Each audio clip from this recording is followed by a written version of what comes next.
का कोई मान नहीं। दुनिया वालों मुझे बता दो, बेटी क्या इंसान नहीं।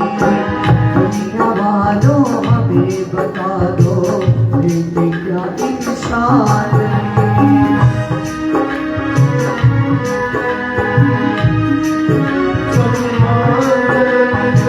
बेटी का कोई मान नहीं।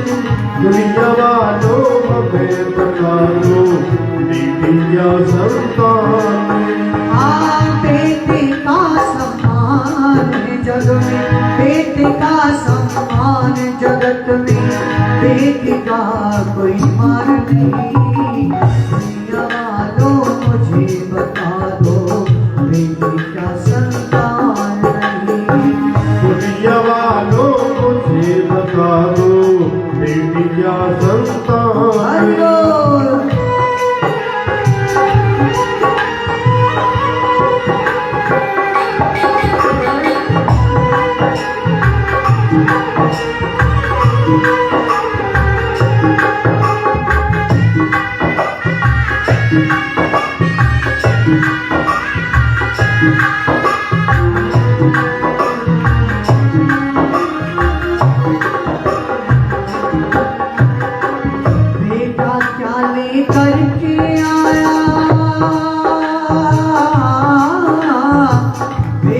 क्या लेकर के आया, बेटी क्या निहलाई है।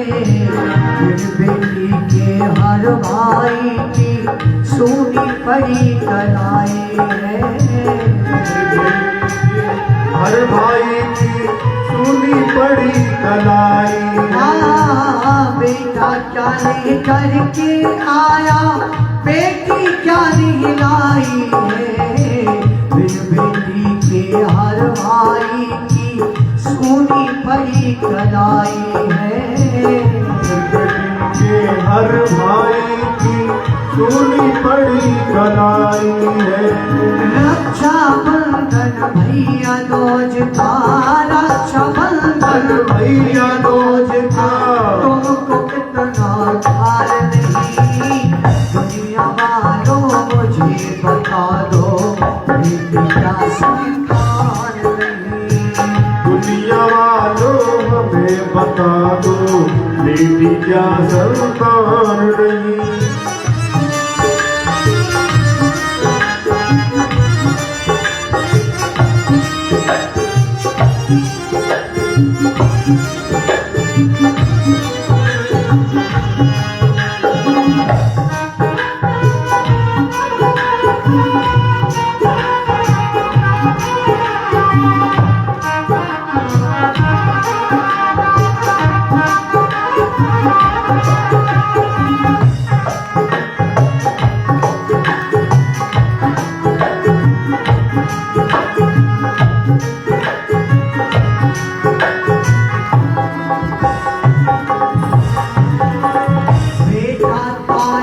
एक ही कुल को,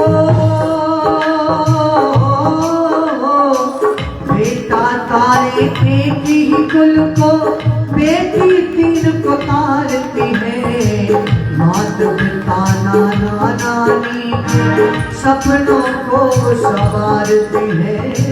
मात पिता नाना नानी के सपनों को संवारती है। बेटा तारे कहीं कुल को, बेटा तारे एक ही कुल को, बेटी तीन को तारती है। मात पिता नाना नानी के सपनों को भी संवारती है। मात पिता नाना नानी के सपनों को भी संवारती है। और फिर बेटी की दुनिया वालों, फिर बेटी की दुनिया वालों होता कन्यादान नहीं। दुनिया वालों मुझे बताओ, बेटी का संतान नहीं। दुनिया वालों मुझे बताओ, बेटी क्या संतान नहीं। बेटी का सम्मान है जग में, बेटे का सम्मान है जग में, बेटी का कोई मान नहीं। दुनिया वालों मुझे बता दो, बेटी क्या संतान नहीं। दुनिया वालों मुझे बता दो, बेटी क्या संतान नहीं।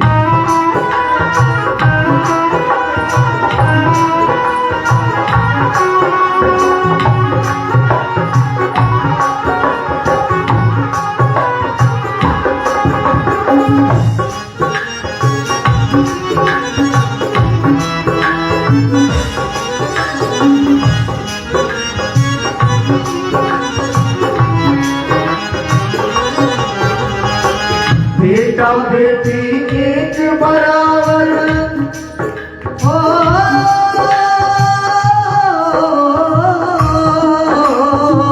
बेटा बेटी एक बराबर, बड़ा ना कोई छोटा है।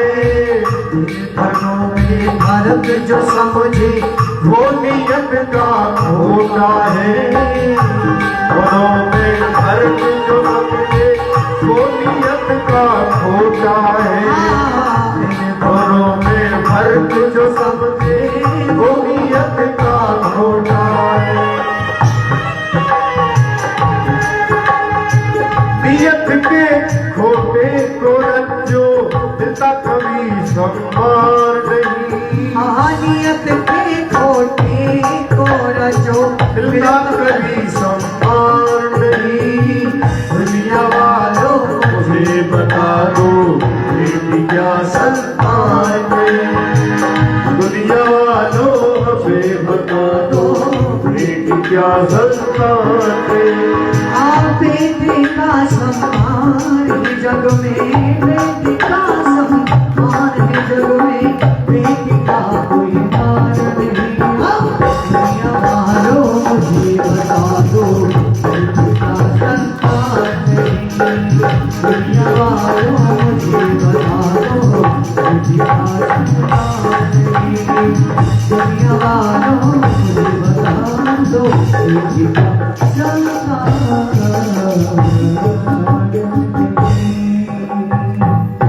बोलिए माता पिता की, बोलिए भागवत भगवान की, श्री कृष्ण भगवान की और रतुलिया की। तो देखिए बताया कितना अच्छा कि बेटी, और सच में ही आज तक मैं 1-2% लोगों को तो नहीं कहती, शायद अभी संस्कार बाकी है किसी बच्चों में, लेकिन 80% लोगों में ये सब दुखी अपने बेटों से, चाहे वो ऊपरी अपने बच्चों की तारीफें करते रहे, लेकिन अंदर से सब दुखी अपने बेटों से आज के वक्त में। अभी मैं बताती हूँ, मैं कई संस्थाओं से जुड़ी हुई हूँ, मेरे पास बहुत लोगों के बायोडेटा आते हैं शादी के, लड़कों के भी आते हैं, लड़कियों के भी आते हैं। और जितने भी बायोडेटा आते हैं ना आज के वक्त में, उसमें से कम मेरे पास 200-250 लड़कों के बायोडेटा आए हुए हैं। और लड़कियों के जानता कितने आए हैं सर? 200-250 जहां लड़कों के आते हैं, उसमें से सिर्फ 40 या 50 लड़कियों के आते हैं। इतनी परसेंटेज कम है आज के वक्त में लड़कियों की। लोगों के लड़के 35-35, 40-40 साल के बैठे किस उम्मीद से वो चाहते हैं हमारे लड़कियों के तो संस्कार ऐसे हैं, लेकिन लड़कियों को ऐसी संस्कारी मिले जो हमें कमा के भी खिला दे और हमारा काम भी करे और हमारी सेवा भी करे। और दान दहेज भी आए साथ में, कमाने वाली भी आए और दान दहेज भी आए साथ में। और अगर नहीं हुआ तो फिर तलाक हो जाए। अभी एक किस्सा ऐसा हुआ लेटेस्ट, 2 साल अभी शादी को हुए, लड़की बेचारी बहुत अच्छे संस्कारी घर की है, सहन करती रही, किसी तरीके से ये सब सुधर जाएगा, हो जाएगा, क्योंकि वो संस्कारी थी लड़की। उसने अपने माँ बाप को नहीं बताया आखिर जब उसको मारने की तैयारी कर ली गई, ये मैं सच्ची हकीकत बता रही हूँ। अभी जब उसको पता लगा कि ये लोग इतना दाम दहेज देने के बाद भी होटल में, 5 स्टार होटल में उसके पापा ने और मम्मी ने शादी करी, एक ही बेटी उनकी यहाँ। तो सोचो जिन्होंने 5 स्टार होटल में शादी की है उन्होंने क्या नहीं दिया होगा उन लड़के वालों को। लेकिन अपने लड़के की सच्चाई नहीं बताई उन्होंने कि हमारा लड़का कितना गंदा लड़का होगा, कितने गंदे संस्कार उन माँ बापों के हैं और कितने गंदा उनका लड़का है, जो कि कहता है उसकी बेटी को कि मेरे साथ बैठ के ड्रिंक कर दूंगी, और मेरे साथ तो छोटे मेरे दोस्तों के साथ भी कर गए। अभी डिवोर्स हुआ है लास्ट मंथ उस लड़की का, ये सच्ची हकीकत है। इसलिए एक तो मेरी ये रिक्वेस्ट है सभी से कि कहीं भी अपनी बेटी का रिश्ता करो बहुत देखभाल के, बहुत छानबीन करके। दूसरे ऐसे लालची लोगों के हाथों में अपनी बेटी की जीवन को मत सौंपो कि जो है ना उसकी जिंदगी को बर्बाद करके रखो। तो सोचो जहां इतनी कमियां होंगी लड़कियों की, तो लड़के तो अपने आप ही कुंवारे बैठे रहेंगे। तो इसलिए ये वक्त भी ऐसा ही आ गया। पहले लोग रिश्ता करते थे, क्या देखते थे, जाते थे आंख बंद करके रिश्ता करते थे कि अच्छा भाई ये 4 परिवारों का इतना बड़ा घर है। ये वो नहीं देखते थे बंगला बनाई या कोठी बनी है या नहीं बनी है। वो कहते थे 4 भाइयों का बंधा परिवार है, 2 भाइयों का बंधा परिवार है, खेती है, बाड़ी है, संपन्न परिवार है, संस्कारी है। पहले ये चीजें देखते थे। अब देखते हैं कोई लग्जरी गाड़ी है या नहीं है, कोई बढ़िया से बढ़िया कोठी है या नहीं है। तो जब ऐसे लड़के देखोगे तो वो बिगड़े हुए मिलेंगे, कुछ नहीं पता लगता आजकल। क्योंकि उन लोगों ने ऐश आराम की जिंदगी देखी हुई है जब से वो पैदा होते हैं तब से, और उन्हें पता ही नहीं होता वो कब ऐप में पड़ जाते हैं बच्चे, और बाद में माँ बाप को ये सब चीजें भुगतनी पड़ती है। इसलिए किसी की भी बेटी को लेके आओ, एक तो अपनी बेटी के समान उसको बराबर समझ के रखो अपने घर में। थोड़ी बहुत कमी हर जगह होती है, दूसरे घर से परिवार से बच्ची आती है, एकदम उसको हर किसी चीज का पता नहीं लगता, धीरे धीरे समझती जाती है। इसलिए अच्छा यही है कि अच्छे चीजें करो। तो इतनी मतलब कमी हो गई एक तो लड़कियों की आज के वक्त में, और दूसरा जो है ना अगर कोई है भी तो इस तरीके से होता है। चलो ये भगवान की ही मर्जी है कलयुग में, नहीं तो कलयुग का अंत कैसे होगा, इसी तरीके से होगा। तो जो उसका गोकर्ण था वो जब ले आया गाय के बच्चों को, तो उसके कान जो है उसके थे गाय जैसे, तो वो उसको भी ले आया और बड़ा खुश हुआ कि मेरे घर में 2 बच्चे हो गए। जब उनका नामकरण हुआ तो जो गाय का बच्चा था उसको गोकर्ण रखा गया, क्योंकि गाय जैसे कान थे उसके। और जो धुंधली का तो नहीं था तो उसकी बहन का, लेकिन राजा को इस बात का नहीं पता लगा, उसने छुपा के रखी। राजा ने कहा चलो इनका नाम संस्करण कराते हैं। तो धुंधली ने कहा कि बच्चा मेरा है तो मैं ही नाम संस्कार से कराऊंगा। कहने लगे कि नाम संस्कार कराओगी तो चलो तुम ही करा लो। राजा तो अच्छे उसका था, और धुंधली जो जिद्दी स्वभाव की थी, तो राजा ने कहा ठीक है तुम्हारा बच्चा तुम ही नाम संस्कार, मतलब नाम इसका तुम ही खुद रखो। उन्होंने उसका नाम धुंधकारी रख दिया, धुंधली से धुंधकारी। नाम भी कैसा दिया, धुंध। जब नाम ही ऐसा होगा तो काम कैसा होगा, नाम ही उसकी माँ ने ऐसा रखा। चलो नाम रखा गया। धीरे धीरे जब तक बचपन था, होश में नहीं था, तब तक तो थोड़ा सा वो खेलता रहा, कूदता रहा अपने उसमें, लेकिन जैसे जैसे बड़ा हुआ वैसे वैसे ही उसको जो है समझ आने लगी उस बच्चे को। जब उस बच्चे को समझ आने लगी तो वो समझ गया कि मेरे बाप के पास तो बहुत पैसा है, मैं तो बड़े अच्छे उसमें हूँ ऐशो-आराम में। तो माँ के संस्कार थे उसमें। जब माँ के संस्कार आ गए तो उसने उत्पात करना शुरू कर दिया। धीरे धीरे माँ को मारने पीटने लग गया, लोगों से लड़ने झगड़ने लग गया, बच्चों अपने आपस में जैसे शुरू में जब बच्चा उत्पात में जाता थोड़ा बहुत तो माँ बाप को बहुत अच्छा लगता, हंसते माँ बाप, हाँ कोई बात नहीं, अच्छा बेटा तूने मुझे मार दिया ना, कोई बात नहीं, सहन कर लेंगे।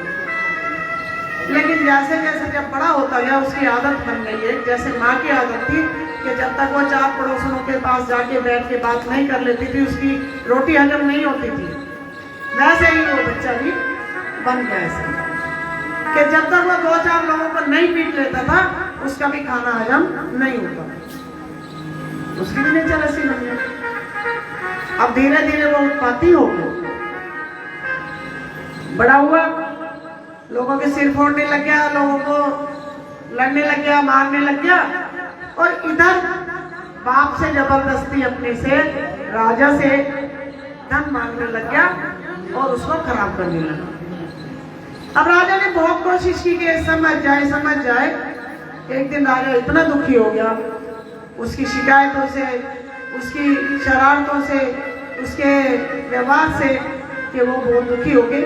कहने लगा इससे तो ये औलाद ना ही होती तो अच्छा था, लेकिन जो सन्यासी का फल दिया हुआ था उससे गोकर्ण पैदा हुआ, उसमें अच्छे संस्कार होने लगे। वो पूजा पाठी था, संस्कारी था, बड़े छोटों की इज्जत करता था, अपने माँ बाप के पैर पूछता था और उनको इज्जत देता था, और ऐसे काम नहीं करता था, उसको धन का या किसी चीज का कोई लोभ लालच होता वो भगवान में ध्यान रखता था। उसको धीरे धीरे ज्ञान आता गया और वो उत्पाती होते चला गया। राजा ने कहा कि भाई ये तो जो है ना बिगड़ता जा रहा है, तो मुझे जीने का कोई अधिक वो नहीं है। एक दिन बहुत दुखी हुआ बैठा था तो उसने कहा, गोकर्ण ने आके कहा कि भाई पिताजी आज तुम इतने दुखी क्यों, आज तुम मुझे बहुत दुखी से लग रहे हो तुम। उसने कहा भाई मैं इसलिए दुखी हूँ बेटा कि इससे तो ये मेरा बेटा नहीं होता, पैदा तो था, इसने मुझे बहुत परेशान कर रखा है। अब गोकर्ण तो ज्ञानी था, उसने कहा पिताजी तुम ऐसे क्यों नहीं करते हो कि तुम भगवान में ध्यान लगाओ और तुम जो है ना जाके तपस्या करो, छोड़ दो ये सब कुछ। जब गोकर्ण ने उसे समझाया अपने पिताजी को तो वो चला गया जंगल में अपनी तपस्या करने के लिए। वो तो निकल गया, लेकिन वो तो जंगल में निकल गया, उसने अपनी माँ को जो है ना परेशान करना शुरू कर दिया। अपनी माँ को परेशान करना शुरू कर दिया तो माँ ने भी दुखी हो गई और माँ ने भी यही सोचा कि इससे तो मैं मर जाऊँ तो ही अच्छा है, और एक दिन माँ ने भी अपनी आत्महत्या कर ली। अब जब वो अकेला रह गया, गोकर्ण भी अपना तपस्या करने निकल गया कि अब मैं भी इस उत्पाती के साथ नहीं रहूँगा। वो भी अपना, उसको ज्ञान हो गया था, वो भी अपना चला गया। अब अकेला रह गया तो वेश्याओं के चक्कर में पड़ गया, गलत औरतों के साथ रहने लग गया। जब गलत औरतों के साथ रहने लगा तो औरतें तो गलत जो होगी वो तो देखेगी कि इसके पास इतनी धन माया है और हम रोज रोज इससे मांगते हैं हमें दे दे हमें दे दे, तो अच्छा यही है कि हम इसको खत्म कर देते हैं और सारा इसका माल धन लूट के हम ले लेंगे, नहीं तो ये तो हमें ऐसे देगा। अब उन्होंने ऐसा ही किया, उन्होंने उसका सारा धन माल लेने के लिए उसको अपना घर में बंद किया और उसको जला दिया। अब कैसी हत्या हुई है, उसकी हत्या कर दी गई। क्या हुई है हत्या? कुदरती तो नहीं हुई, ये तो एक हत्या, दूसरी हत्या हो गई बिना वक्त के, बिना टाइम के। और बहुत से लोगों की ऐसी होती है, एक्सीडेंट में हो जाती है, कोई सुसाइड कर लेता अपना, कोई कैसे तरफ के मरता है। तो वो जो मृत्यु होती है ना, वो मृत्यु ओरिजिनल मृत्यु मतलब जैसे नेचुरल जो बोलते हैं कि वो नहीं मानी जाती है। वो मानी जाती है कि बेमौत, कहते हैं ना जैसे ये बेमौत मर गया, वो मृत्यु मानी जाती है। और उसमें कभी भी किसी को मुक्ति नहीं मिलती और उसकी आत्मा जो है ना भटकती रहती है। और जब वो भी मर गया इसी तरीके से, तो उसकी आत्मा क्या होगी, फिर भटकने लगेगी और जो भी जितना धन माता वो वेश्याई लेके चली गई। अब वो घर में बंद हो गया, उसकी आत्मा भटकने लगी घर में। एक दिन गोकर्ण जब ज्ञानी हो गया तो वो भी भागवत कथा या सत्संग या कुछ ऐसे काम करने लग गया। एक बार अपने गांव की तरफ आया, उसने सोचा चलो मैं आज अपने घर में ही चल के देखता हूँ और आराम करूंगा अपने भाई के पास। गांव वालों ने बताया तेरे भाई ने तो आत्महत्या ऐसे ऐसे उनको मार दिया उन औरतों ने और उसका सब धन मार लेके चली गई। उन्होंने सोचा मैं अपने घर ही जाके अपना आराम करता हूँ और वो घर में आ गया। जब घर में रात में सो रहा था तो उसको कुछ ना आवाजें आई, कुछ उसको दिखाई दी। वो देखता है कि भाई क्या कौन चीज है, ऐसे घर में तो कोई भी नहीं है, तो ये कौन ऐसे बोल रहा है या कौन ऐसे हो रहा है। वो उठता है, उसको कुछ परछाई दिखाई देती है। जब परछाई नजर आती है तो वो उठ के पूछता है भाई तुम कौन हो और मुझे ऐसे क्यों डरा रहे हो। तो बोलते हैं कि गोकर्ण तुम डरो मत, मैं तुम्हारा भाई धुंधकारी। बोले धुंधकारी तुम्हारी तो हत्या कर दी गई थी। फिर बोले मेरी हत्या जो करी गई थी वो मेरी अपनी हत्या नहीं थी, अपनी मेरी मौत नहीं थी, मेरे को तो ऐसे ऐसे मारा गया है तो मैं भटक रहा हूँ। बोले अच्छा, कहता भाई किसी तरीके से मुझे अब तुम इस नरक से बचाओ, मुझे इससे मुक्त कराओ। वो कहता है कि चलो मैं पूछता हूँ, मैं तो ऐसे कैसे मुक्त कराऊं तुम्हें, पूछता हूँ मैं।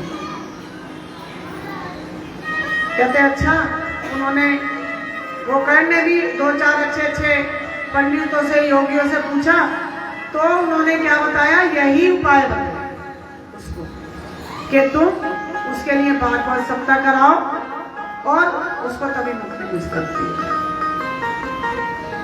अब गोकर्ण ने धुंधकारी के लिए बार सप्ताह कराया गया और उसके लिए क्या कराया गया, इंसान तो टिक के बैठ जाता है एक जगह, लेकिन प्रेत आत्मा कभी भी एक जगह नहीं टिक के बैठती, ऐसी आत्मा एक जगह नहीं टिकती है।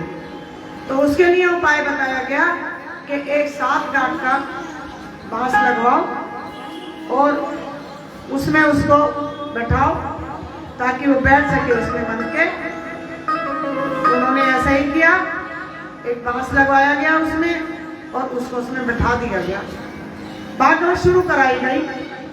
जब पहला दिन हुआ 1 गांठ टूटी, दूसरे दिन दूध, तीसरे दिन तीसरी, ऐसे ही 7 दिन का पूरा हुआ तो 7 गांठें उसकी टूट गई और वो धुंधकारी मनुष्य रूप में योनि में आके खड़ा हो गया हाथ जोड़ के कि भाई तुमने मुझे मुक्ति दिला, और उनको आत्मा को मुक्ति मिल गई। तो ये इतनी परम पावनी भागवत है, इसलिए भी इसको सुनना चाहिए और इसको कराना चाहिए। बहुत से लोग कहते हैं हम एक अकेले आदमी खर्चा नहीं उठा सकते, इतने लाख 1.25 लाख का, 2 लाख का। बहुत से लोग तो 4-4, 5-5 लाख जो देने वाले वो खर्च भी कर देते हैं और करने वाले करवा भी लेते हैं। लेकिन बहुत से लोगों की हर किसी की तो गुंजाइश नहीं है। अब भागवत होनी है तो अच्छे से भी होनी है, उसका विधान तभी है, उसका विधान ही है, वो तो वो लगेगी भी नहीं, पूरी भी नहीं होगी। तो उसके लिए एक विधि है कि 10 लोग, 20 लोग, 5 लोग इकट्ठे हो, जिसकी जितनी जो भी समर्थता है। और जरूरी नहीं है कि तुम यही तभी कराओ कि घर में कोई परेशानियां हो रही हैं या भाई ये सोच के कराओ हमारी कोई ऐसी आत्मा हो तो उसको शांति मिलेगी। अगर तुम खुश हो अपने घर में, सब चीजें संपन्न है, सब तरीके से ठीक है। और अगर तब कराते हो भागवत तो सोने पे सुहागे का काम करते हो। सब कुछ भगवान की दया से अच्छा चल रहा है, लेकिन आगे आने वाला टाइम तुम्हारा और भी अच्छा हो जाएगा, आगे का रास्ता और भी अच्छा हो जाएगा। तो ये कभी नहीं सोचना चाहिए क्या क्या हमारे घर में तो सब कुछ है, हमें क्या जरूरत है भागवत कराने की, ऐसा कभी भी नहीं सोचना चाहिए, बल्कि उल्टा नियम बनाना चाहिए। मैं अभी पीछे मार्च में मेरी भागवत थी, वहां पे लाडली जी के मंदिर पे बरसानी में वहां भागवत हुई थी मेरी। तो वहां एक पार्टी आई थी, तिलक नगर से थे वो लोग, लेडीज की ही पार्टी थी। वो 25-30 लेडीज एक साथ काम करती हैं और 25-30 लेडीज को कहते हैं जी हम साल में 2 भागवत कराते हैं। हम कैसे कराते हैं, हम 25-30 लेडीज हैं, हम हर महीने 200 रुपए इकट्ठे करते हैं हर महीने। और जब हमें लगता है कभी तो हम 300 रुपए भी खर्च कर देते हैं, क्योंकि हम सिर्फ 500 रुपए अपने घर में से जो भी खर्चा चलता है, कोई मुश्किल नहीं है 500 रुपए बचाना। हम जो ऊपर के फालतू के खर्चे होते हैं उनको बचाते हैं और हम ऐसे इकट्ठा करते हैं और 2 भागवत हम कराते हैं। उन्होंने मेरा नंबर लिया, मेरा कार्ड लिया, सब कुछ लिया और उन्होंने बोला कि हम आपको कांटेक्ट करेंगे। और बहुत अच्छा वहाँ रौनक लगा के गई, डांस करके गई, बहुत अच्छा उन्होंने भजन कीर्तन किया, किस सुना वो भी दर्शन करने आई थी राधा रानी। तो ऐसे भी सब लोग ना कोशिश करें ना कुछ भी कराने की, तो ऐसे भी कर सकते हैं, लेकिन सिर्फ यही है कि उसके लिए तुम्हें तैयार होना पड़ेगा, तत्पर होना पड़ेगा। तो इस तरीके से जो है ना उसको मुक्ति मिल गई। इसलिए ये भागवत जिन लोगों ने भी सुनी और जिन्होंने भी इसको कराया उनको ऐसे मिला। अब क्या कहते हैं कि देखो बार बार सुनने से ही इसका फल मिलता है, एक बार सुनने से नहीं मिलता भागवत का, तो बहुत बार हमें मिलना चाहिए। कोई बताया कि मनुष्य जन्म जो है ना अनमोल है, कोई इसे जो है ना मतलब इतना बार बार नहीं मिलता, ये भी अनमोल है, तो इसको भी अपने को सेव करो, अपने जन्म को, कि भाई हमें कोई ऐसा ना भुगतना पड़े कुछ आगे जाके। क्योंकि हमारा देखो शरीर कितने तत्वों से बना, 5 तत्वों से, भौतिक तत्व है ये, हर चीज में मिलेंगे। और ये खाली मनुष्य में नहीं है, पेड़ पौधे जानवर पक्षी सभी के अंदर ये सब चीजें हैं। पृथ्वी जल आकाश अग्नि और वायु 5 तत्व हैं कि जो हमारे शरीर में, तो कहते हैं जब ये शरीर में कोई भी एक चीज कम हो जाती है ना हमारे में, तो हमारा शरीर जो है ना खराब होना शुरू हो जाता है। तो इसलिए ऐसे कार्य करो कि जिससे हम सही रहे। और कहते हैं कि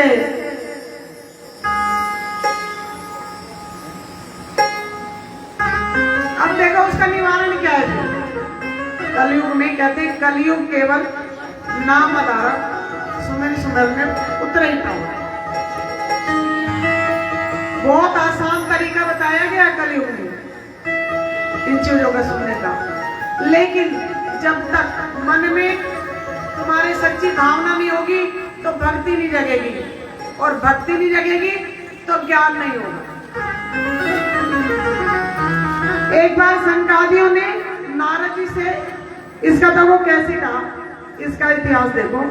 एक बार संकादिक ऋषि विशाल नगरी में गए, तो वहां उन्हें क्या हुआ, नारद जी मिल गए। जब नारद जी मिले तो वो दास बैठे हुए थे।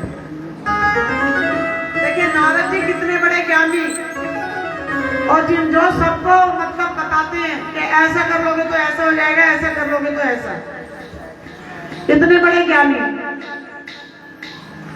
नारद जी जब उदास बैठे थे तो उन्होंने पूछा कि भाई तुम उदास क्यों बैठे?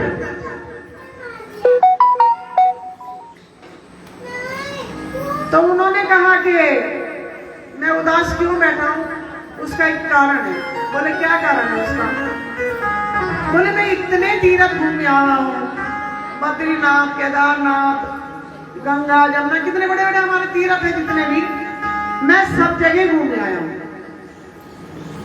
लेकिन मुझे कहीं भी शांति नहीं मिली।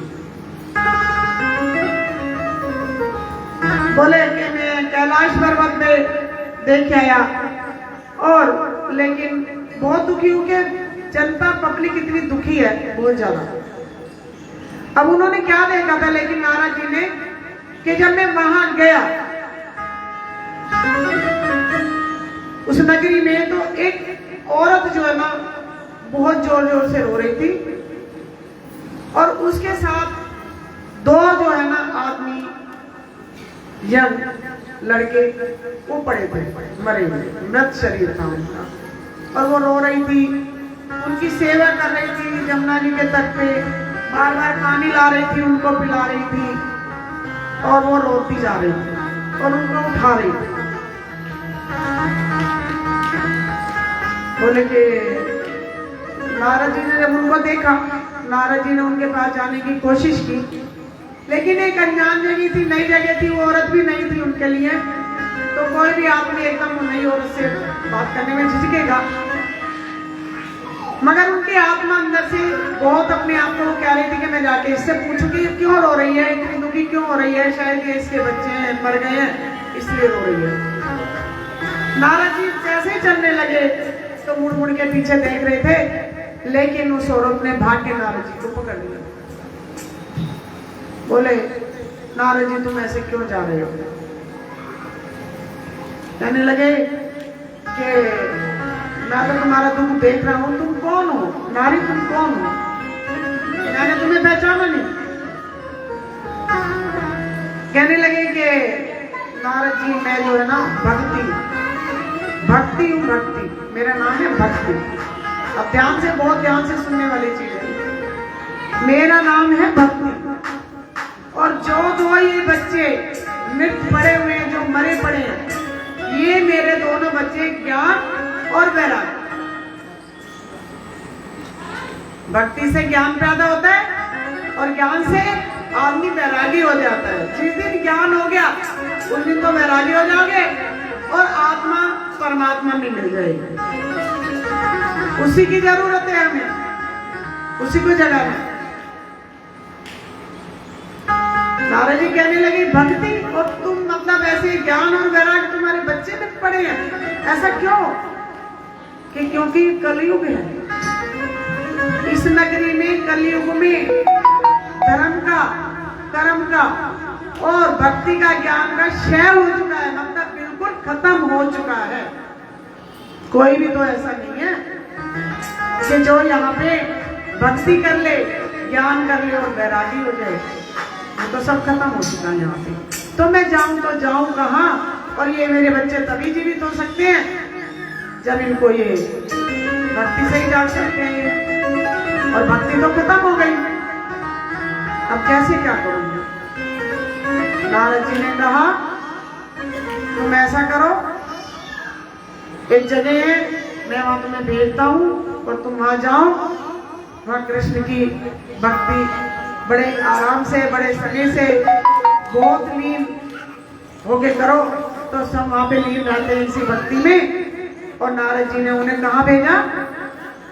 बता सकता है भक्ति? फिर बता सकते हो कोई कि भक्ति वृंदावन, ब्रज में भेजा उनको, कि वो भक्ति का स्थान कलयुग में सबसे अच्छा है।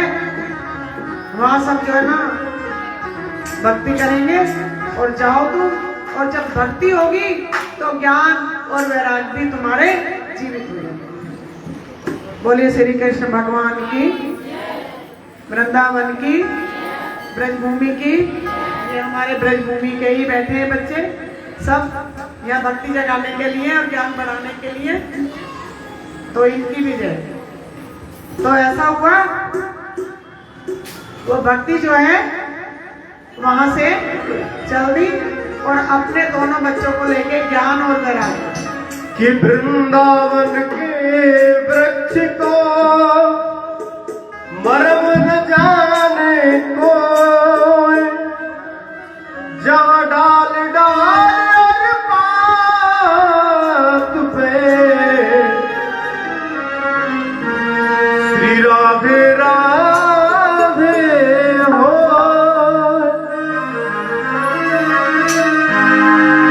ओ चलो रे मन वृंदावन की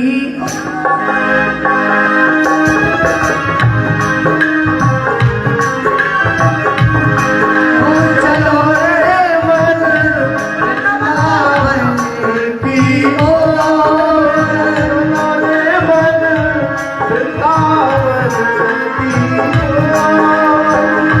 जहाँ विराजे राधे रानी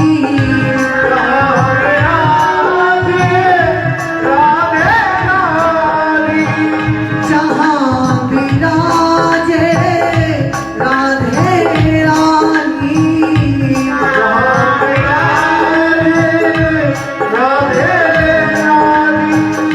भक्ति मचावी सो चलो मन वृंदावन की ओर।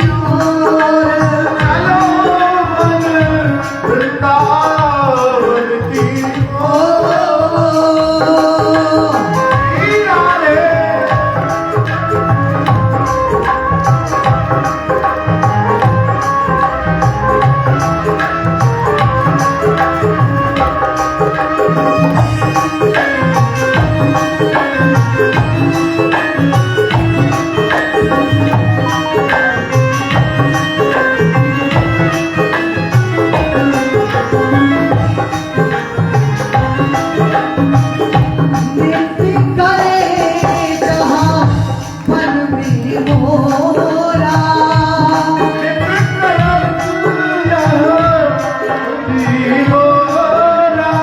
ओ नित्य करते जहाँ मन में मोरा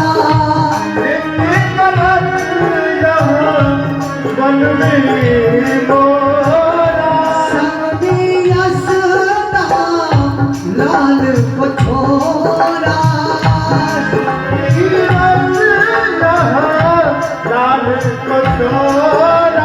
ओ सबनी नंद बाबा को छोरा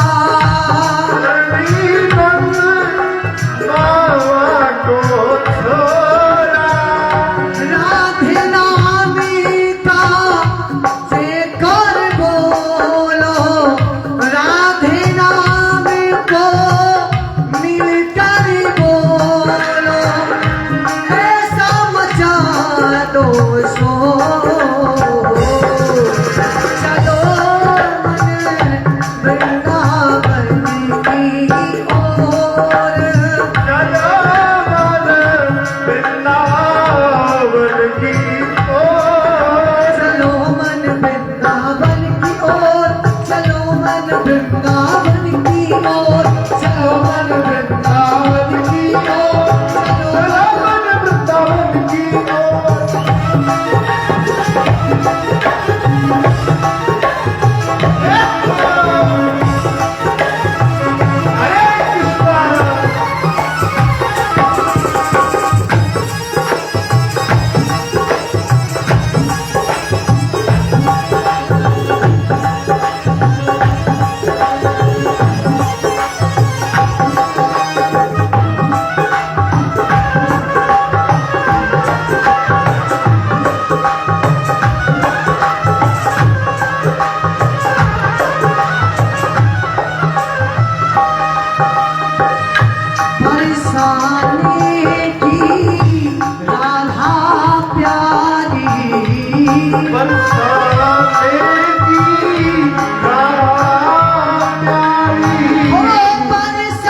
वृंदावन की ओर, वृंदावन की ओर, चलो मन वृंदावन की ओर, चलो मन वृंदावन की ओर, चलो मन वृंदावन की ओर, चलो मन वृंदावन की ओर, चलो मन वृंदावन की ओर, चलो मन वृंदावन की ओर, वृंदावन की ओर, चलो मन वृंदावन की ओर, चलो मन वृंदावन की ओर, चलो मन वृंदावन की ओर, वृंदावन की ओर, चलो मन वृंदावन की ओर, चलो मन वृंदावन की ओर, चलो मन वृंदावन की ओर, चलो मन वृंदावन की ओर, चलो मन वृंदावन की ओर।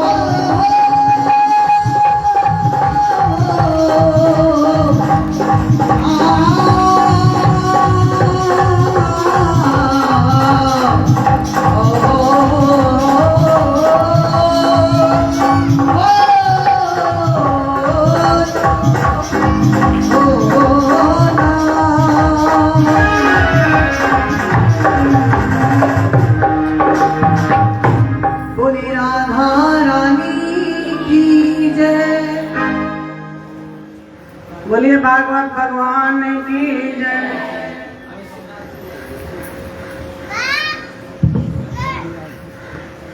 तो इस तरीके से भगवान की भक्ति का कैसे कैसे क्या असर होता है वो सभी को बताया गया कि किस तरीके से भगवान को हमें या जिसकी भी हम पूजा करें, सभी की श्रद्धा देखिए, हमारे कितने देवी देवता हैं, किसी की श्रद्धा किसी में है और किसी की श्रद्धा किसी में है, लेकिन जिसको भी आप मानते हैं, जिसमें भी श्रद्धा रखते हैं, इतनी अच्छी श्रद्धा रखो और इतने अच्छे अपने विचार रखो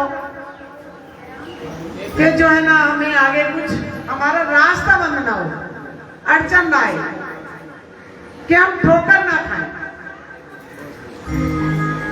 ऐसी श्रद्धा विश्वास रखो। ये कलयुग है, मैं जानती हूँ लोग इसमें सभी ज्ञान तो बहुत जानते हैं। आप खड़े होकर किसी से एक भी बात करने लगो ज्ञान की, दूसरा आपको दो ज्ञान की बातें बता देता है ना, उसकी बात नहीं सुनेगा अगला, वो आदमी हम तुमसे क्या कहने खड़ा हुआ, लेकिन खुद अपने आप दो बातें तुम्हें पहले बता देगा। तो ऐसा भी मत करा करो किसी के साथ, अपने आप को आदत डालो कि अगला जो कह रहा है उसे सुनो।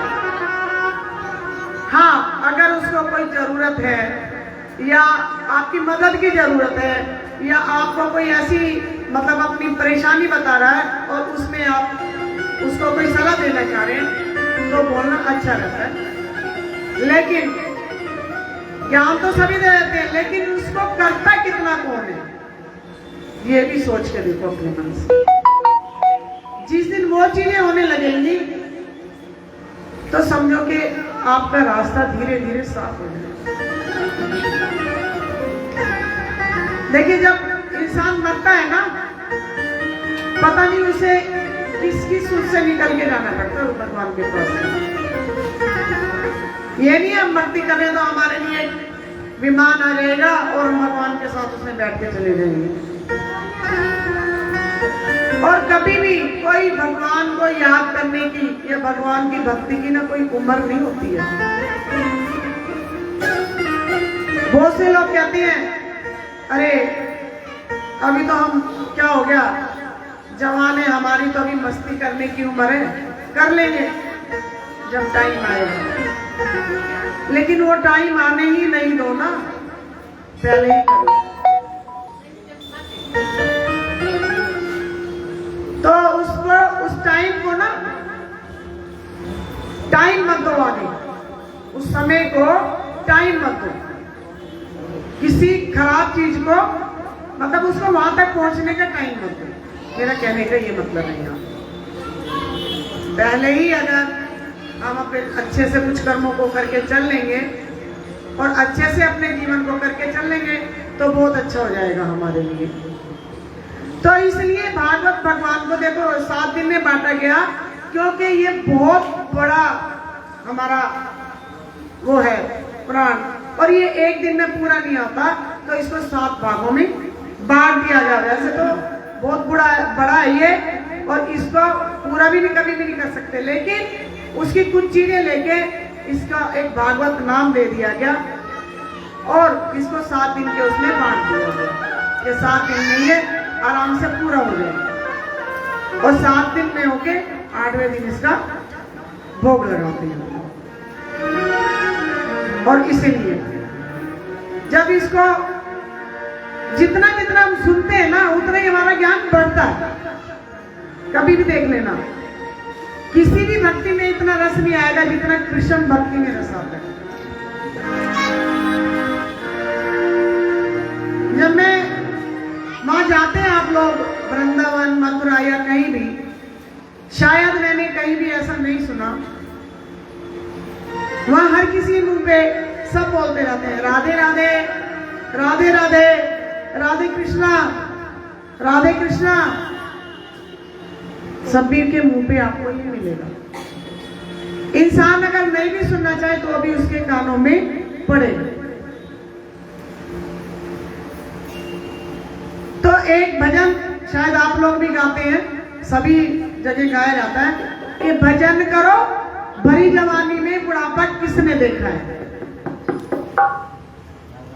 आंखों से अंधे हो जाओगे, आंखें क्या होती हैं, खराब हो जाती हैं, दर्शन तुम कर नहीं पाओगे, और कानों से बहरे हो जाओगे तो भगवान का नाम नहीं सुन पाओगे।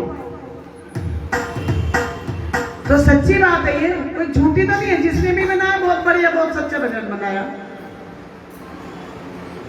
तो उसको याद रखा करो। इसलिए और एक सच्ची लगन से भगवान को याद करा करो। एक भजन और भी है भगवान के लिए कि तू ही आना गोपाल, मुझे लेने तू ही आना। और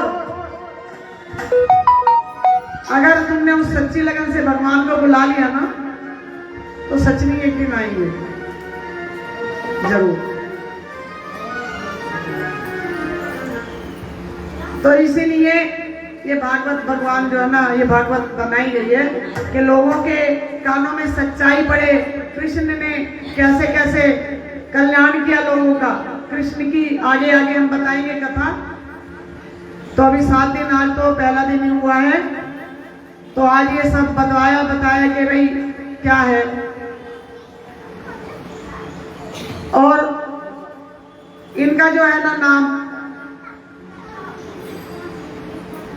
कैसे पड़ा भागवत जी का, और कैसे ये कितने दिन में पूरी होती है, सब चीजें बताइए आपको।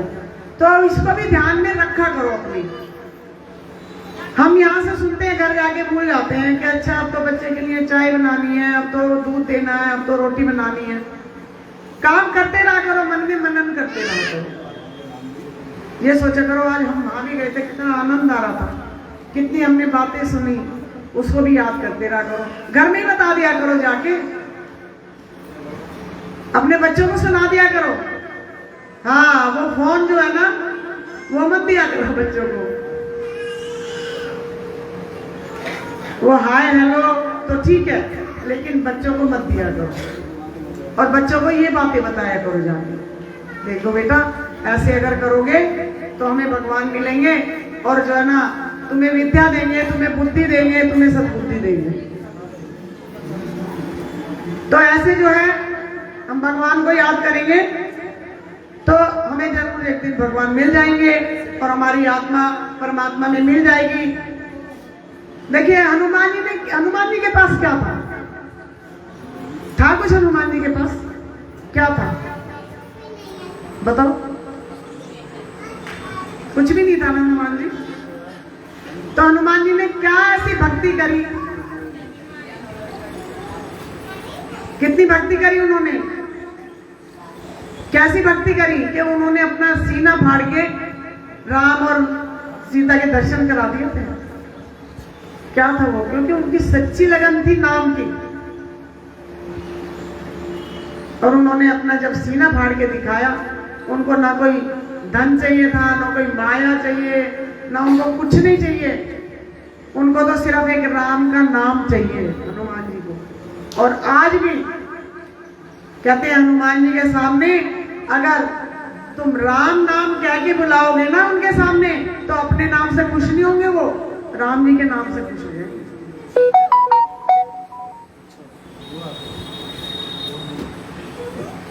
तो एक बार क्या हुआ था कि हनुमान जी सीता माता में सिंदूर लगा रही थी।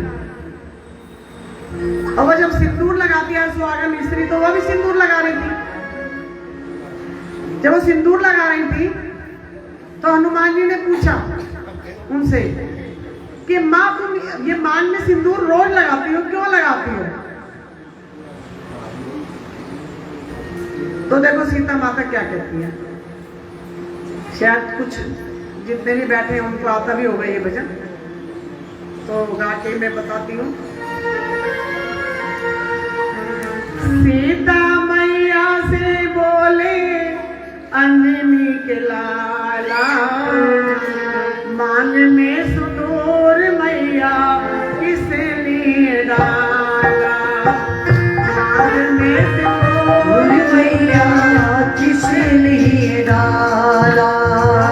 सीता मैया से बोले अंजनी के लाला, मांग में सिंदूर मैया किस लिए डाला,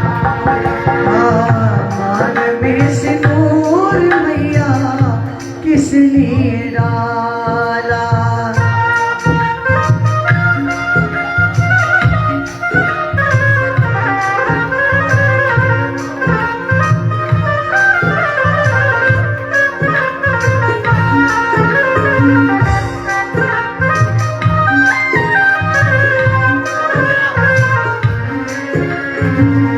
सुने के कभी दीवानी पिया मुस्काई, सुने के कभी दीवानी सिया मुस्काई, पीछा छुड़ाने की युक्ति बताई, पीछा छुड़ाने मेरी युक्ति बनाई। मुझे होंगे राम जी, मुझे होंगे राम जी, इसलिए डाला, मांग में सिंदूर मैया इसलिए डाला। मांग में सिंदूर मैया किस लिए डाला। सिया से पूछ रहे अंजलि के लाला, मांग में सिंदूर मैया किस लिए डाला। मांग में सिंदूर मैया किस लिए डाला।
डाला। भगवान ने क्या किया, अपने आप को भी सिंदूर में रंग लिया और क्या कहते हैं फिर, बैठे सभा में जब राम जी आएंगे, बैठे सभा में जब राम जी आएंगे, बैठे सभा में जब राम जी आएंगे, बैठे सभा में जब राम जी भी आएंगे, हनुमत को देख कर वो मुस्कुराएंगे, वो मुस्कुराएंगे। देखते हनुमत को, देखते हनुमत को वर देगा, मांग में सिंदूर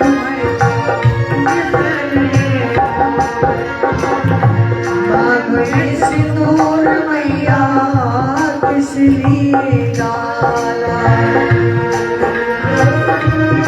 मैया इसलिए डाला। सीता से पूछ रहे अंजनी की लाला, में सिंदूर मैया किस लिए डाला, मांग में सिंदूर मैया इसलिए डाला। तो देखिए, जब ऐसे हनुमान जी ने अपने आप को रंग डाला कि राम जी अगर सिंदूर लगाने से खुश होते हैं तो मैं तो सारे ही रंग जाऊं, सीता मैया तो सिर्फ मांग में लगाती हैं, तो राम कितने खुश होंगे। अब जब राम आए, राम ने पूछा उनसे कि हनुमान तुमने ही अपने आप को क्यों रंग डाला, सिंदूर में क्यों लगाया इतने सिंदूर, तो उन्होंने बता दिया कि सीता मैया तो थोड़ा सा लगाती है तो तुम खुश होते हो इतना, तो मैंने तो अपने आप को रंग डाला, तो इसलिए आपसे तो मुझे बहुत उम्मीद है कि तुम बहुत मेरे से खुश हो जाओगे। तो अब जब वो राम ने उनकी भक्ति देखी तो राम ने क्या कहा, उनको क्या वरदान दिया, मंगल शनि को जो सिंदूर चढ़ाएगा, वो सिंदूर चढ़ाएगा, बेड़ा पार होगा उसका, भव से तर जाएगा, बेड़ा पार होगा उसका, भव से तर जाएगा, खुश होके राम ने, हो होके राम जी ये वर डाला, राम ने सिंदूर मैया किस लिए, सिंदूर मैया किस लिए डाला, इसलिए डाला। सिया से पूछ रहे हो, सिया से पूछ रहे अंजनी की लाला, में सिंदूर मैया किस लिए डाला, में सिंदूर मैया किस लिए डाला। बोलिए बाकी बिहारी लाल की, भागवत भगवान की। तो देखिए, भक्ति तो ऐसी होनी चाहिए कि इंसान जिससे यूं सोचे ना, अगर हमें इतनी चीज से इतने भगवान प्रसन्न होते हैं या इतनी हमें मतलब अच्छी चीज मिल सकती है, तो क्यों ना हम उससे ज्यादा करने की कोशिश करें कि जिससे हमें और भी अच्छी चीजें मिले और हम भगवान के नजदीक जाएं, भगवान के पास जाके पहुंचे। तो इसी तरीके से भक्ति और शरण करने से हमें भगवान तक पहुंचा जा सकता है। पता नहीं कितने जन्म लगते हैं, पता नहीं कितने हमारे कर्म ऐसे हो जाते हैं जाने अनजाने में, कुछ कर्म ऐसे भी अनजाने में हो जाते हैं, हम सोच के अच्छा करते हैं लेकिन वो हो जाते हैं खराब के लिए, तो उनका भी तो हमें पाप का प्रायश्चित करना पड़ता है ना। हर किसी इंसान ने हर जन्म में पाप का जो है प्रायश्चित किया ही किया है। ये नहीं देखिए, जब इंसान रूप में भगवान भी आते हैं ना तो उनको भी प्रायश्चित करना पड़ता है, और जो उनको वरदान दे दिया जाता है उसको वो पूरा करते हैं। तो इसी तरीके से हम तो इंसान हैं, भगवान ने हमें सब बुद्धि दी है। बुद्धि दी है किस लिए दी है? जानवर तो नहीं सोच समझता, फिर भी कई कई जानवर इतने वफादार निकलते हैं अपने मालिक के लिए। देखते हैं हम कि अगर किसी कुत्ते को तुम पाल लो और उसको पता लगता है कि इसके मालिक को कोई कुछ छेड़ रहा है या कर रहा है, तो वो जो है ना वो झपट पड़ेगा। घर में ही देख लो, आप बिना नॉक किए या किसी को बुलाए चले जाओ तो वो तुम्हें एकदम भौंकेगा तुम्हारे ऊपर आके कि बोलो किस लिए आए हो, क्यों आए हो। ठीक है, तो जब वो वफादार निकल सकता है तो हम तो इंसान हैं, हमें तो भगवान ने दो हाथ दिए हैं, ऐसी इंद्रियां दी हैं हमें जिससे हम सोच समझ सकते हैं। आंखें दी हैं, हाथ दिए, सुनने के लिए कान दिए, और समझने के लिए दिमाग दिया, बुद्धि दी, सद्बुद्धि दी। और इससे ज्यादा भी भगवान क्या दे सकता है?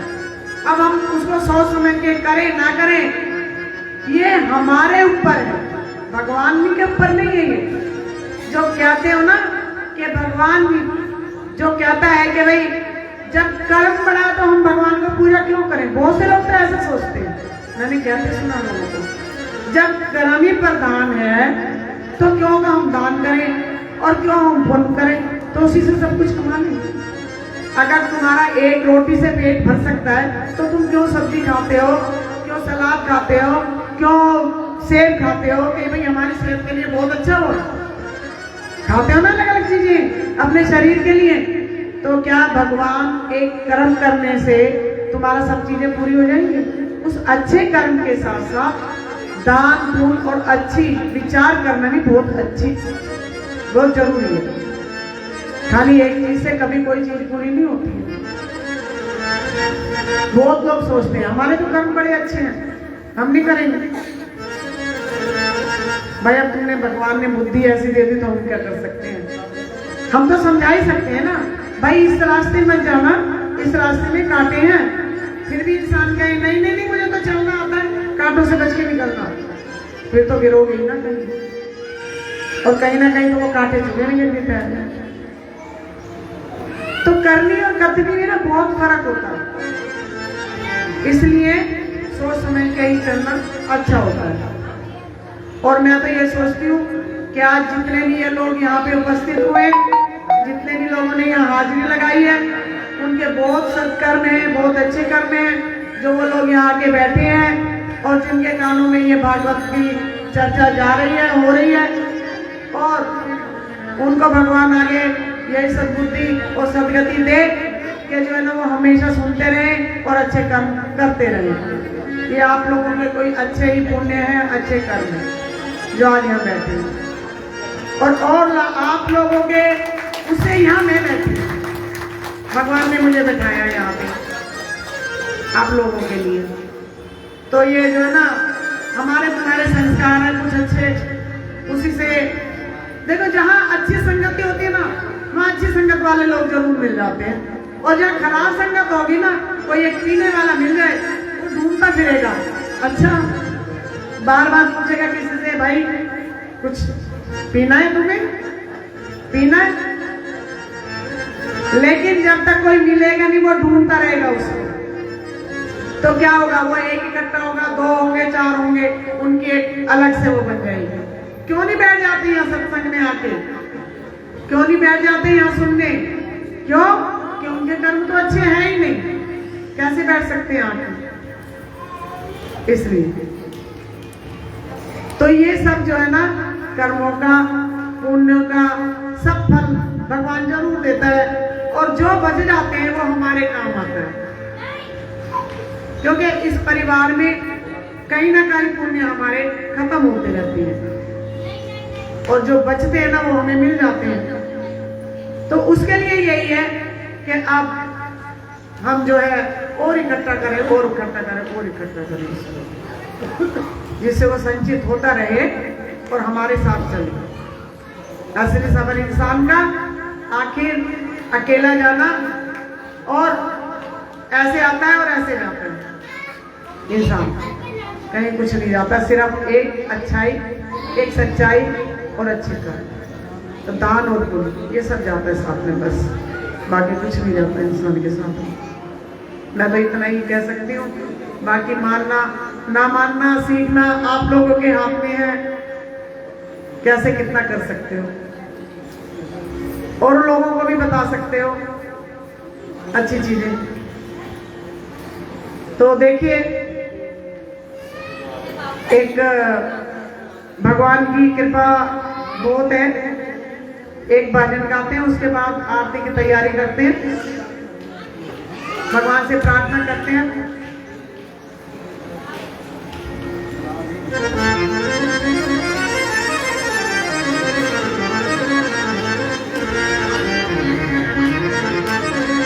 कहीं से भी ना निराश हो जाओ कभी भी, तो भगवान को भी इसी तरीके से पुकारो।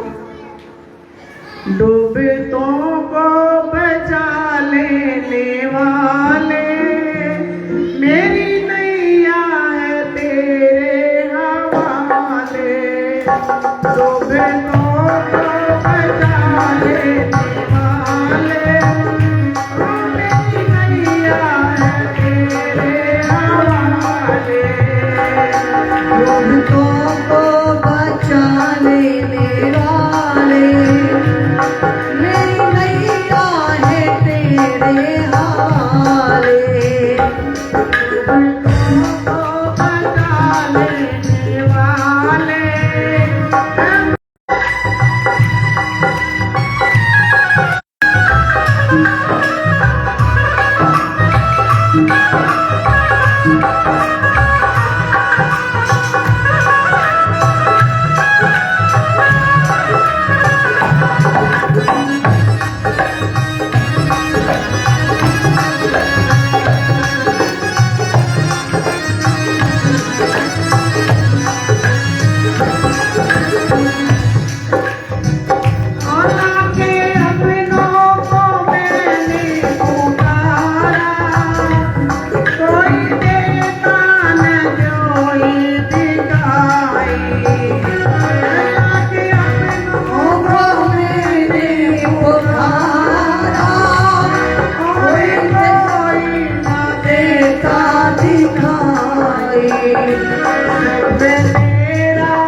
प्रियों में जिस पर तेरी दया दृष्टि होवे, कैसे उस पे नहीं आते कैसे उस पे नहीं आँच आवे, आंधियों में भी तो आंधियों में भी तोरे सहारे,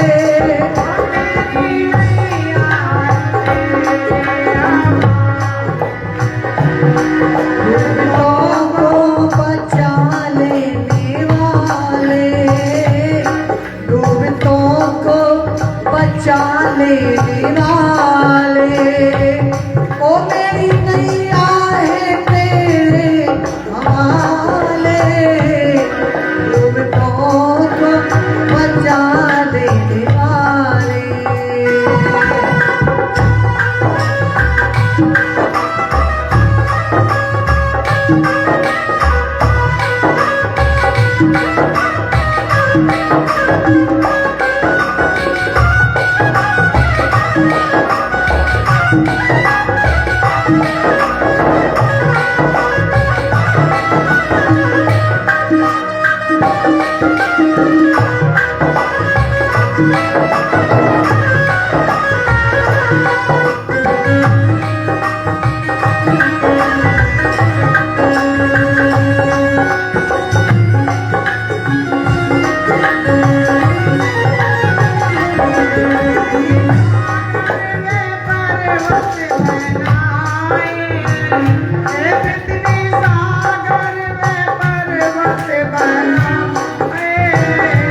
तूने धरती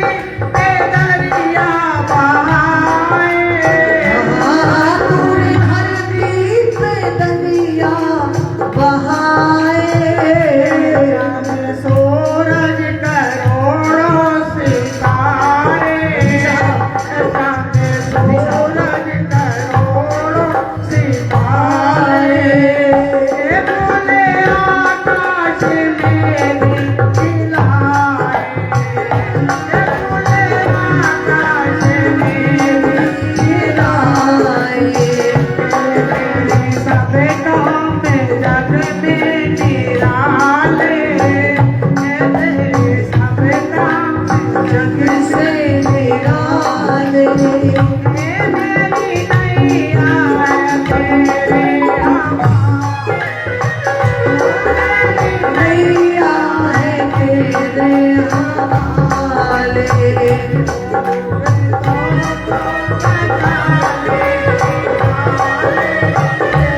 डूबतों को बचा लेने वाले, ओ मेरी नैया है तेरे हवाले, डूबतों को बचा लेने वाले।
इस जहां में एक पन्ना मिलता नहीं, एक पत्ता भी हिलता नहीं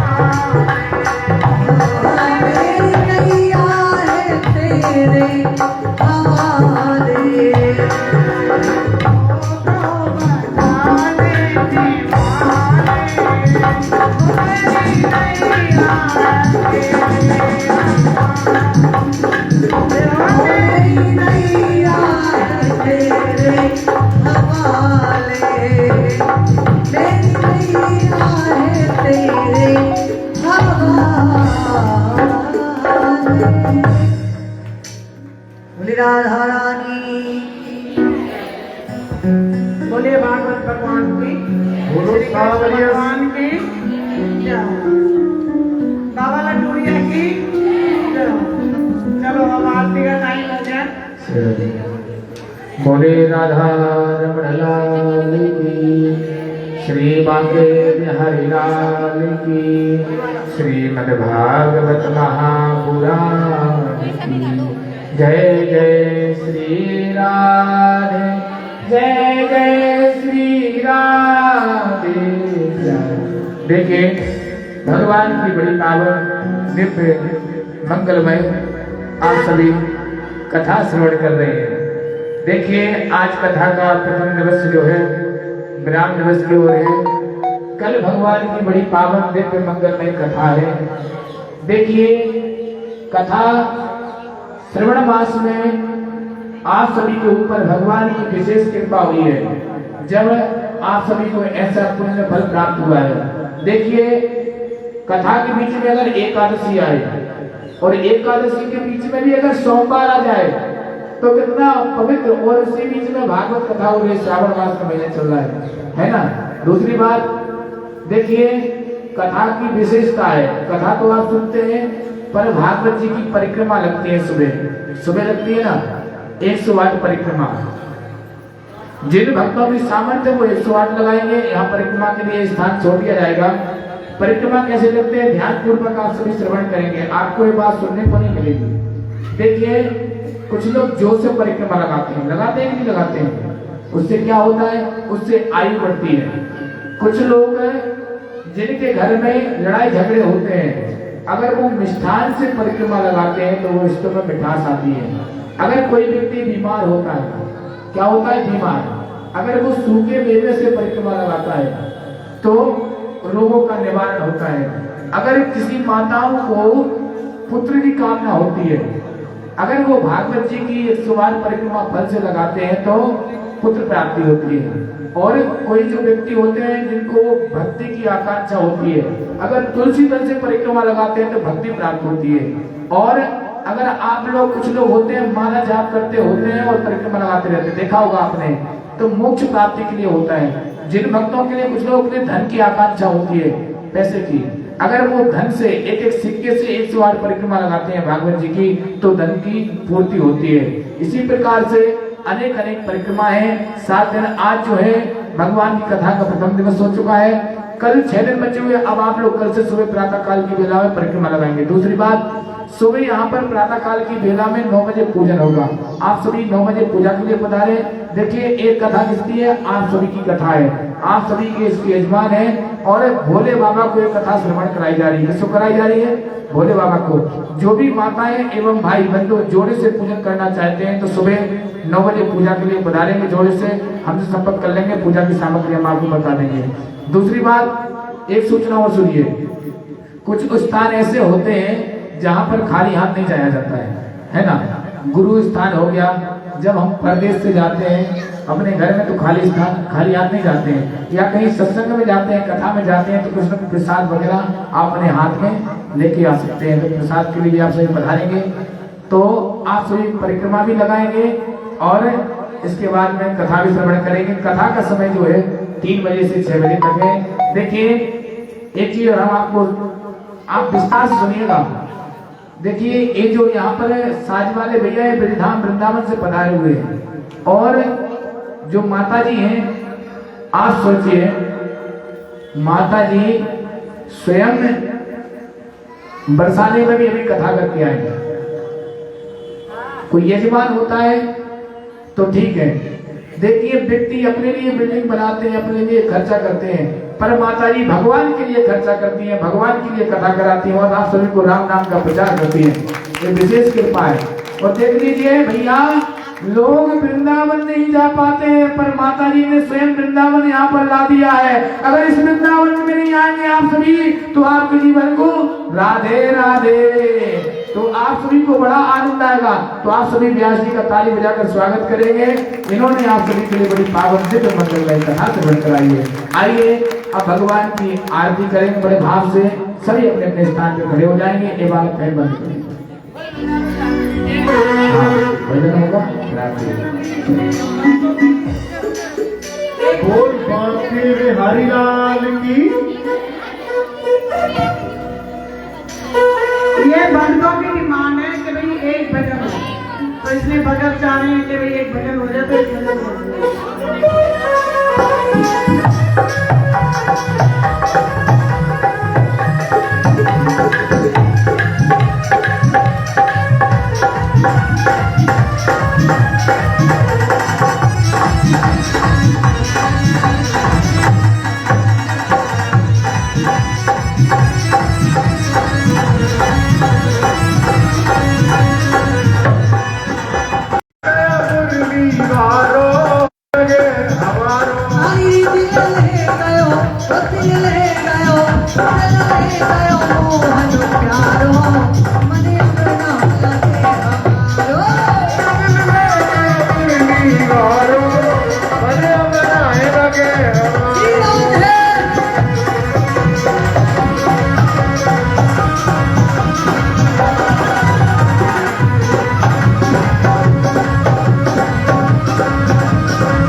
भगवान की एक मर्जी है। अरे गजर भाई ये बोलो।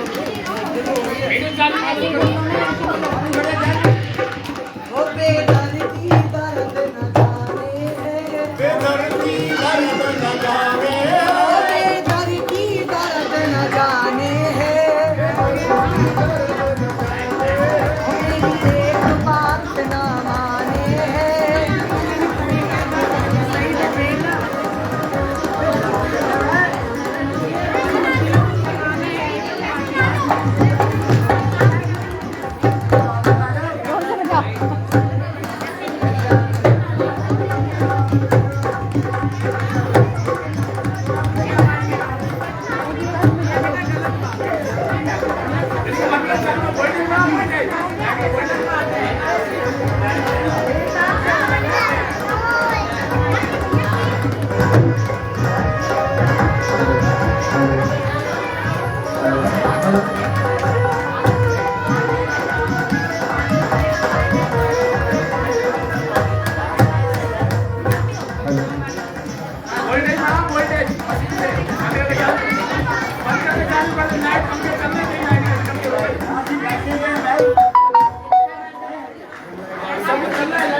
बोलो बांके बिहारी लाल की।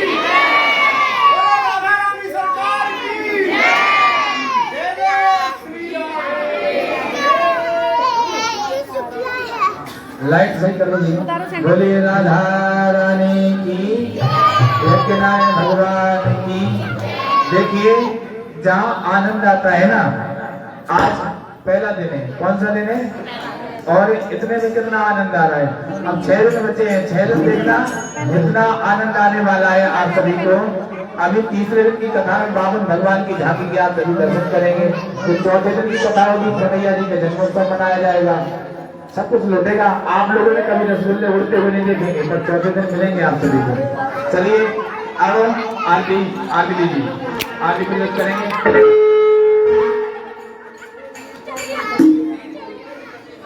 भैया माइक वाले भैया, हाँ ले लो माँ, लीजिए। देखिए एक सूचना और, सुबह यहाँ पर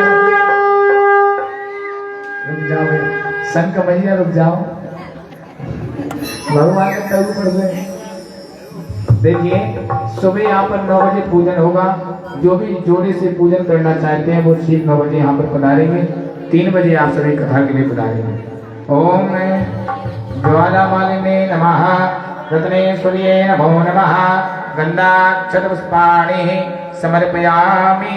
एक आरती में ले लीजिए, 2 थाली बनाई हमने, एक को प्रेजेंट करिए। ओम पाग बनो पटका बनो और बनो लाल जी को भेष। श्री राधा वल्लभ लाल की सखी दौड़े आरती। आइए बड़े भाव से आरती करेंगे।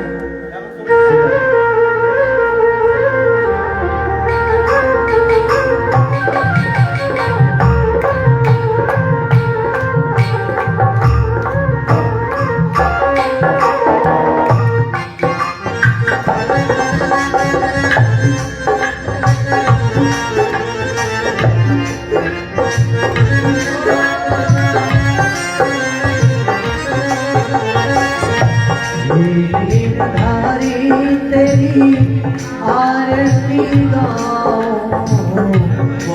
हे बिहारी तेरी आरती गाओ। आरती गाओ प्यारे तुमको बताओ। श्याम सुंदर तेरी आरती गाओ। बिहारी तेरी आरती गाओ।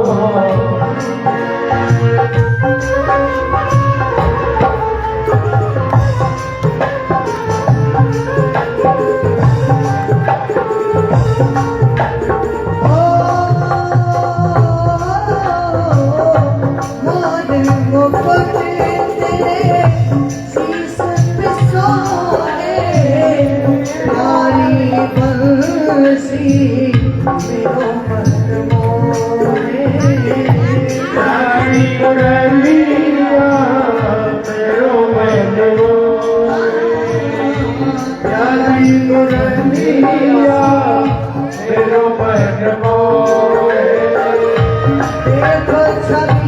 दुनिया तारी,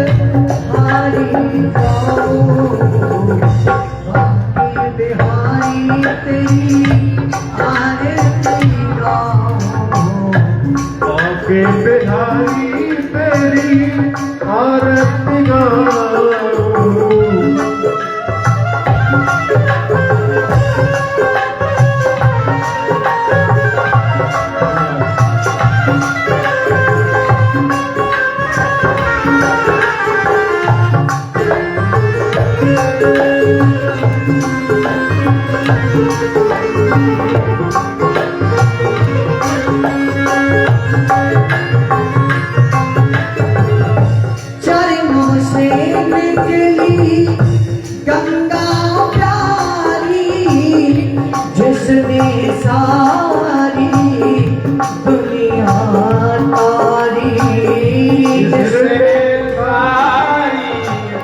दुनिया तारी। जिसने सारी दुनिया तारी, जिसने सारी दुनिया तारी। उन चरणों में शीश झुकाओ। आके बिहारी तेरी आरती गाओ। बिहारी तेरी आरती गाओ।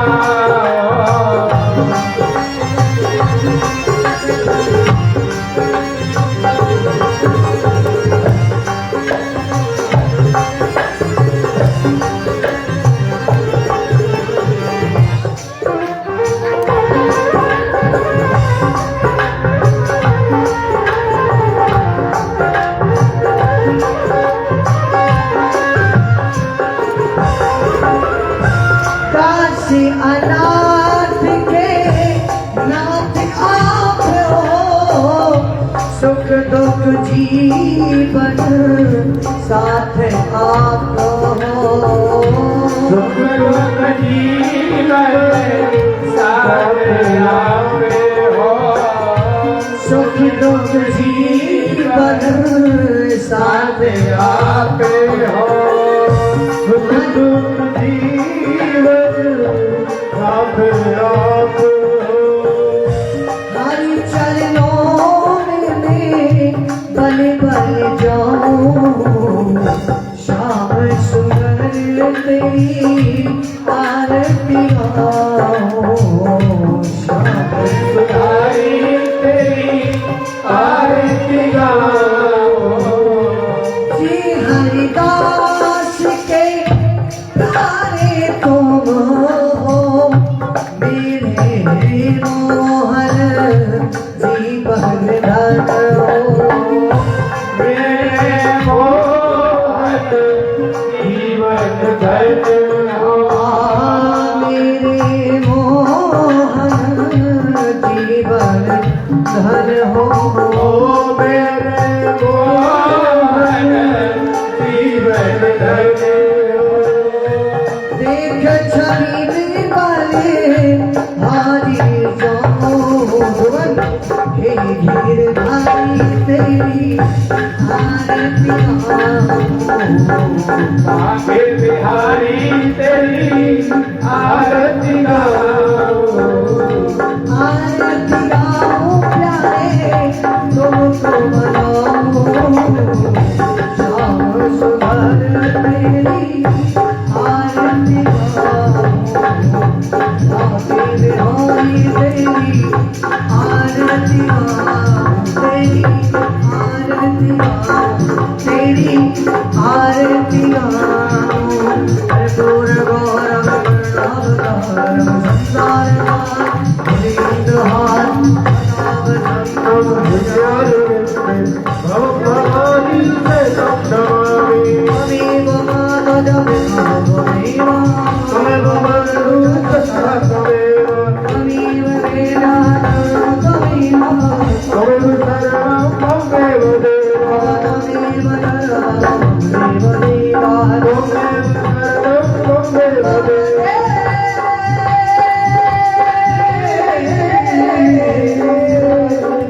देवा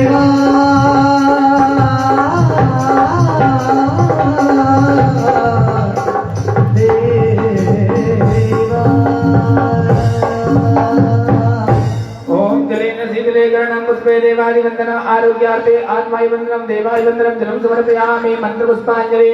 हरिः ओम जगेन दिनमय जन्तदेवस्नानि धनवाणि प्रथमान्यासन्नाते हरागं महिमानः सजन्त इन्द्रभूरवे साध्याः शान्तिदेवाः। हरिः ओम एकदन्ताय विद्महे वक्रतुण्डाय धीमहि तन्नो दन्ते प्रचोदयात्। हरिः ओम गणाम्बिकाय विद्महे कर्मसिद्धे धीमहि तन्नो गौरी प्रचोदयात्। हरिः ओम गणपतिर्घाय विद्महे महादेवाय धीमहि तन्नो रुद्रा प्रचोदयात्। हरिः ओम वेदवेदान्ताय च विद्महे पंचम वेदाय च धीमहि तन्नो श्रीमद्भागवत प्रचोदयात्। हरिः ओम हंसाय विद्महे परमहंसाय च धीमहि तन्नो त्रिगुरुगण प्रचोदयात्। सेवन्ति कामकुलजं भगवानलब्धे पुण्या गजाति करवेरल साल पुष्पे बिलवा प्रभाव तुलसी दल मंजले संपूजयामि जगते सर्वे प्रसीदा। नाना सुगंध फलपाणि यदात्कालोद्भवानि च तदमाञ्जलरमया लिप्ता ग्रहाणा परमेश्वरा भूर्भुवस्वा देवानां सप्तमाय नमो नमः। मंत्रपुष्पाञ्जलिं समर्पयामि। बोलिए श्री वृंदावन बिहारी लाल की। भैया ने जोर से बोल रहे हो प्रसाद मिलेगा तो तुम्हें यहाँ पे नाशपाती को क्या बोलते हैं जलबली को रसगुल्ले को सब प्रसाद यहाँ रखा मिलेगा। जोर से बोलिए राधा रानी की, बांके बिहारी लाल की, युवराज महाराज की, गैया मैया की, यमुना मैया की, गंगा मैया की, नर्मदा मैया की, बलदाऊ के भैया की, कृष्ण कन्हैया की, बंसी के बजैया की, यशोदा के छैया की, माखन के चोरैया की, हनुमान जी महाराज की, शंकर भगवान की, भोले बाबा की, भोले के भक्तों की, गिरिराज महाराज की, श्री व्यास जी महाराज की, श्री गुरु जी महाराज की, धर्म की, अधर्म का, प्राणियों में विश्व का, गौ माता की, गौ हत्या बंद हो, सत्य सनातन धर्म की, अपने अपने माता पिता की, अपने अपने गुरु गोविंद की, कथा में आने वाले भक्तों की, नहीं आने वाले भक्तों की। सभी अपने हाथों से ऐसे करेंगे, दोनों हाथों से। ओम काले हरा, कष्ट हरा, दुख हरा, दारिद्र हरा, सर्व पाप हरो। हमारे पास अभी एक ही हाथ है, आपके पास दो हैं। सर्व पाप हरो, हर हर हर महादेव। जय जय श्री राधे, जय जय श्री राधे, जय जय श्री राधे श्याम।